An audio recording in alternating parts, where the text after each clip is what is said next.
Well, as you saw in Susan Campbell's piece tonight, crews remain hard at work trying to restore electricity to more than 90,000 Rhode Island homes and businesses that have been without power all day long. And joining us live now from Barrington is National Grid spokesperson David Graves. Let's go out to David right now. David, let me ask you, with so much widespread damage we have here, what's the priority in a moment like this? What are you focusing on?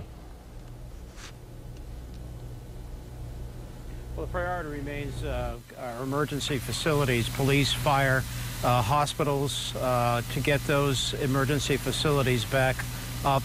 Most of them have been restored. Here in Barrington, we do have a crew working nearby to get the police and fire complex back online. We also had some transmission line damage.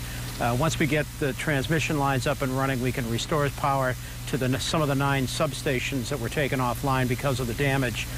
Once the substations come up, we can bring up a larger number of customers. So far, we've restored service to about 30,000 customers, and we peaked at about 121,000 customers who are out this morning.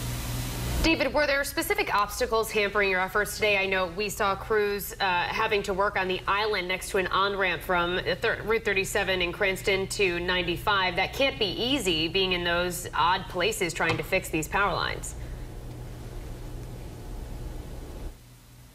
Well, there is a substation, a key substation that is near the intersection of 37 and 95, our Lincoln Avenue substation, and there has been extensive work going on there throughout the day. It ties into our transmission system. There is a major transmission line that comes into that area. That's the line I believe that we were able to restore this afternoon and restore service to portions of Warwick and Cranston.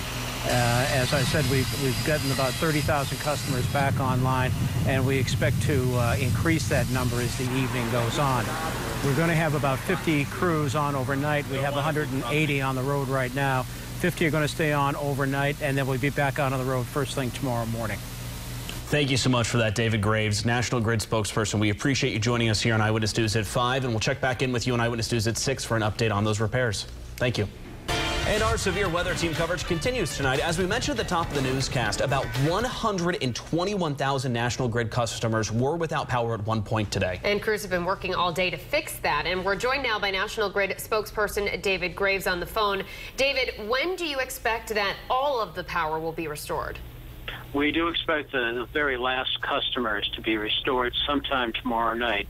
We're continuing to restore service as we have all day. Right now, we've restored service to about 34,000 customers. That's an additional 4,000 since the 5 o'clock report that we did. And we expect those numbers to grow throughout the evening.